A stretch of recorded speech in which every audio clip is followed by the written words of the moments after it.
Babalik na lang ako pagkatapos ng 2 oras.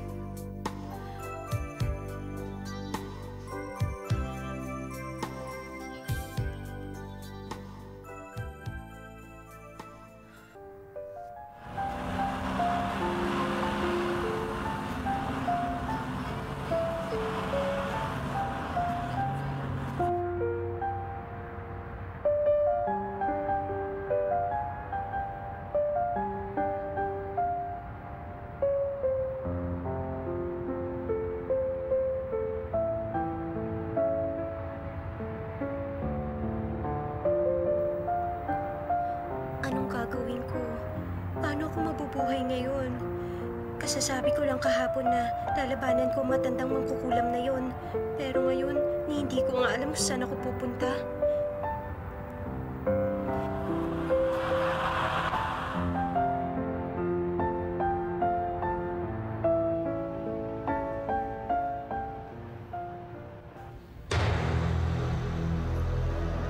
Bakit bigla siyang umalis dito? Sagutin mo ako! Aba, malay ko sa kanya. Baka dahil umalis ng mga magulang niya. Isa pa, malaki na rin ang utang niya dito sa bahay. Kaya umalis na siya. Tumigil ka na nga dyan! Hindi siya nakakabayad ng upa, kaya siguro pinalis mo siya. Ano magsalita ka? Mga kapitbahay! Halika dito! Tulungan niyo ako! Huwag kang Mga tulungan! kapitbahay! Saan ka pupunta? Tulungan niyo ako!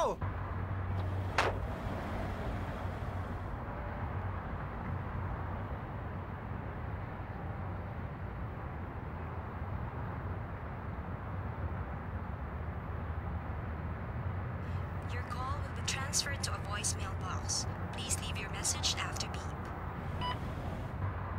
Hi, this is Sanchay. Please leave your message. Sanchay, si Daming Sito. Nasaan ka? Tawagan mo ako. Asap.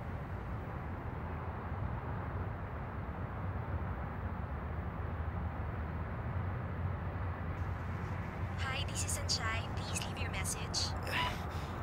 Sanchay, nauubos ang pasensya ko. Tawagan mo ako.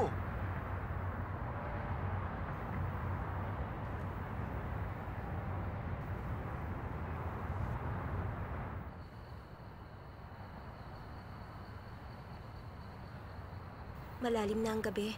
Kung tatawagan ko si Xing o kaya si Xiaoyo, parang nakakahiya naman yata yun. Pero wala na rin akong pera. Mukha yatang dito na ako sakali matutulog. Tawagan ko na lang kaya.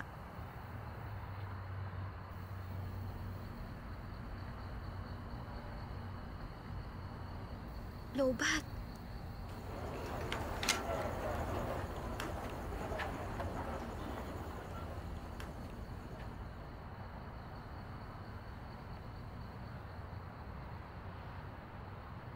You have 10 messages.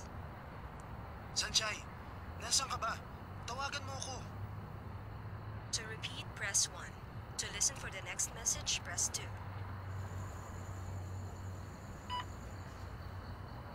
Sanchay, si Daming Sito. Ano ka ba? Nasa ka ba ngayon? Tawagan mo ako.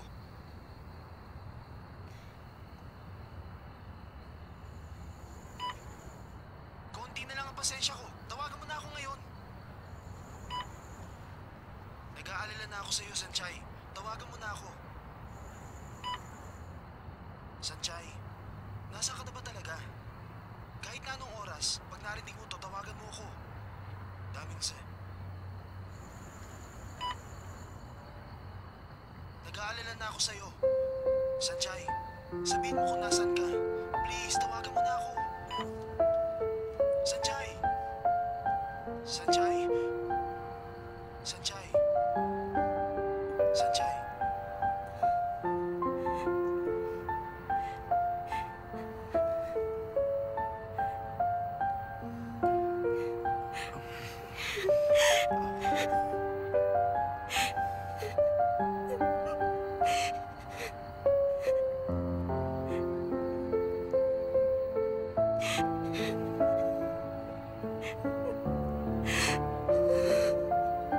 Sorry. Ngayon ko lang narinig ang mga message mo. Natagpuan din kita. Paano mo nalamang nandito ako?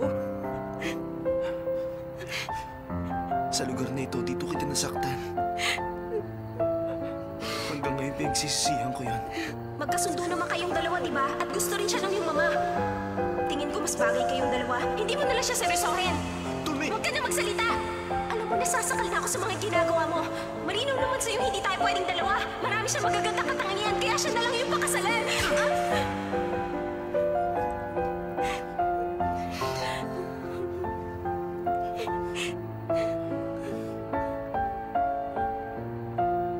Palagi ka nalang nagdadahilan. Para makalayo ka sa akin. Alam mo, hindi ko na alam ang gagawin ko sa'yo. Huwag mo na akong iiwan eh. Magkasama natin haharapin ang problema. Ibigay mo sa akin ang iyong tiwala. Hindi ka mabibigo. Taoming sir.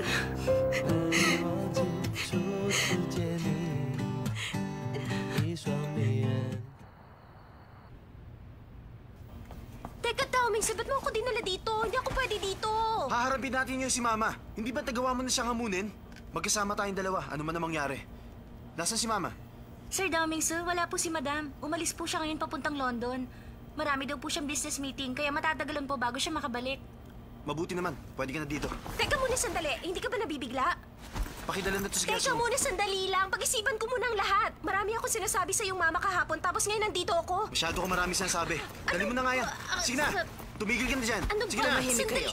Mahiya naman kayo sa inyong ginagawa. Tila yata ang bahay na ito'y nawawalan ng disiplina.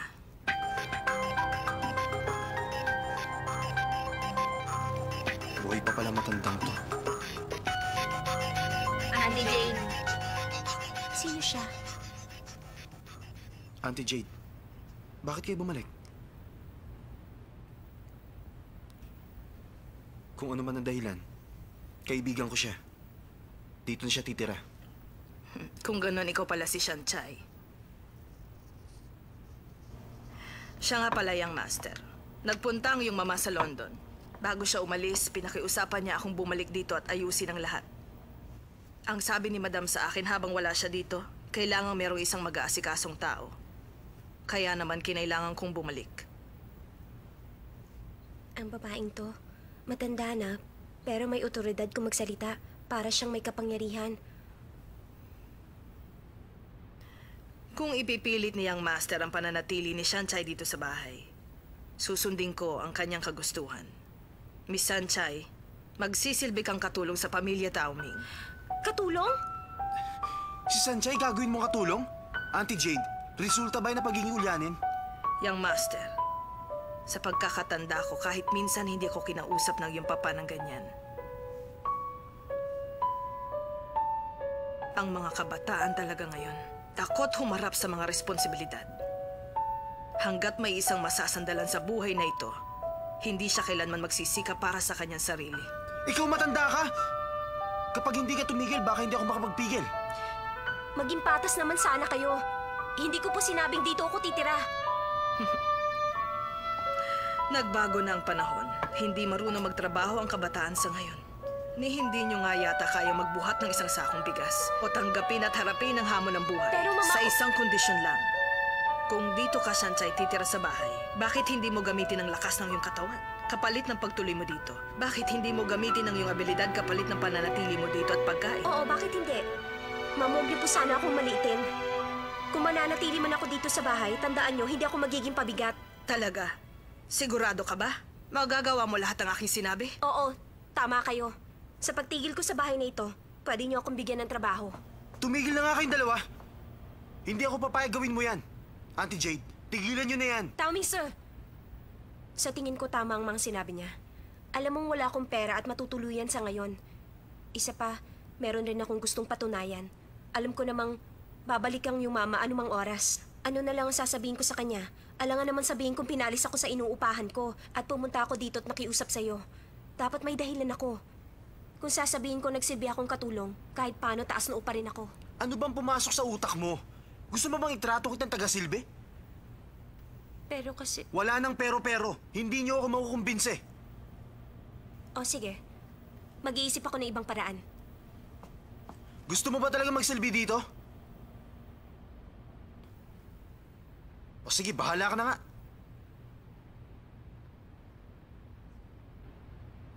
Kung ganon, Shansai, hayaan mong ako ang magsanay sa'yo sa gawaing bahay. Napakalaki ng bahay na ito at napakarami ring dapat gawin. Kaya sa palagay ko, hindi ka maiinip.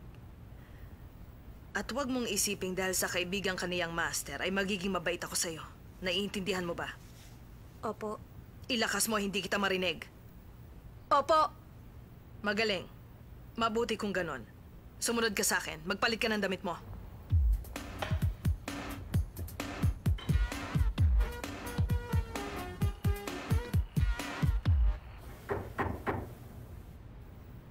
Pasok. Matagal ding hindi kita nakita, young master. Binata ka na. Auntie Jade, ano bang pinaplano nyo? Alam nyo, si Sanchay ay aking bisita. Tapos ginawa niya siya katulong dito. Binata ka na nga, young master. Hindi ka na ngayon nakikinig kay Auntie Jade. Natatandaan mo ba nung grade 3 ka pa lang? Si young master umiihi pa rin sa kama. Pero ngayong malaki ka na, kinakausap mo na ako ng pabalang. Auntie Jade, di ba kaya kayo nagretiro dahil nakita ang likod nyo? Ba't bumalik ka? Isa pa, matanda na rin kayo. Hindi kayo dapat nagtatrabaho. Ano? Lagi kong sinasabi, hanggat kailangan ng serbisyo ko ng pamilya Taoming, si Auntie Jade mo hindi magre-retire. Ang iyong mama ang nakiusap sa akin bumalik. Dahil sa'yo kaya niya ako pinabalik. At sa babaeng yan. Si Mama? Bumalik ka lang dito para tulungan siya? Ano bang iyong sinasabi? Iniisip mo bang isa akong manikan disusing kinokontrol ng mama mo? Na wala akong kakayahang magdesisyon para sa akin sarili? Kahit na ang nagpabalik sa akin ay iyong mama, tandaan mo, pagdating sa pamamahala ng bahay, walang ibang masusunod dito kundi desisyon ko. Pag meron kang ginawang pagkakamali, tandaan mo, hindi ko palalampasin yon. Ulyanin ka na nga. Hindi mo na alam ang mali sa tama. Maaaring ang ulyanin na ako. Pero sa nakita kong pag-uusap ninyo ng babaeng yun kanina, mukha yatang siya ang espesyal na babae para sa'yo. Siguro nga ako'y matandaan at ulyanin. Hindi ko alam. Nagkamali ako. Sige na. Sandali lang. Ano yon, young master? Ano bang binabalak nyo?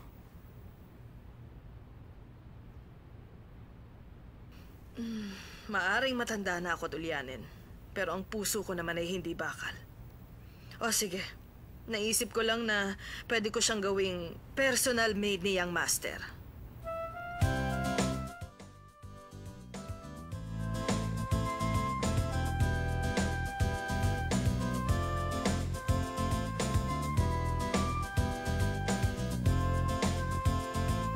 Kailangang alas 5 gising ka na. At bago dumating ang alas 6, ang entrance hall at buong sahig nito kailangang malinis na. Alas 7, nakahanda na ang agahan. At ikaw naman, pagkatapos sa eskwela, wala kang ibang pupuntahan. Hindi pwede ang lakwatsa. Bumalik ka dito at ituloy ang trabaho. Naiintindihan mo ba? Bilang katulong sa bahay, bawal ang lihim dito. Ganyan ang tamang pagsisilbi sa mga amo.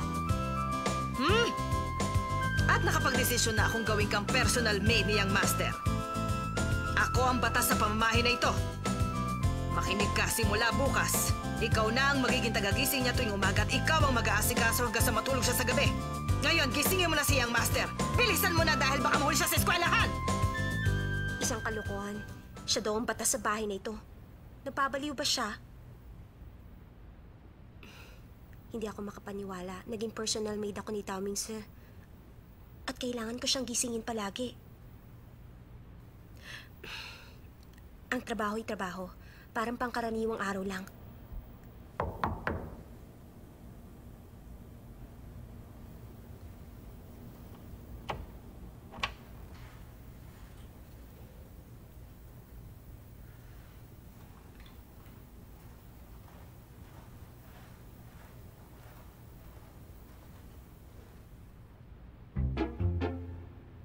Taoming Sir? Sir Taoming Sir, oras na napagising.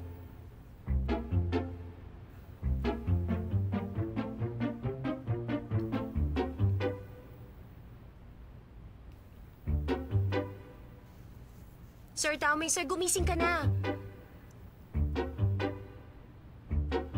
Gumising ka na, baka malate ka. Sino ba to? Wala man ng reaction. Kung matulog parang patay.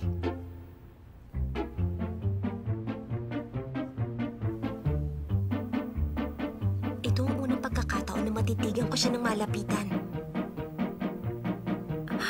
Matangos din pala ang ilong niya at mahaba ang mga pilik mata. Ano ba, Rico? Bitiwan mo ako! Bastos ka talaga! Bastos ka! Bastos! Aray, ano ba?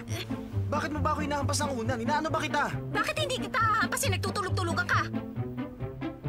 Mali ka na akala. Panaginip lang pala. Siguro bastos yung panaginip mo, no? Ang aga-aga kung ano-ano iniisip mo. Pwede bang pigilan ang panaginip?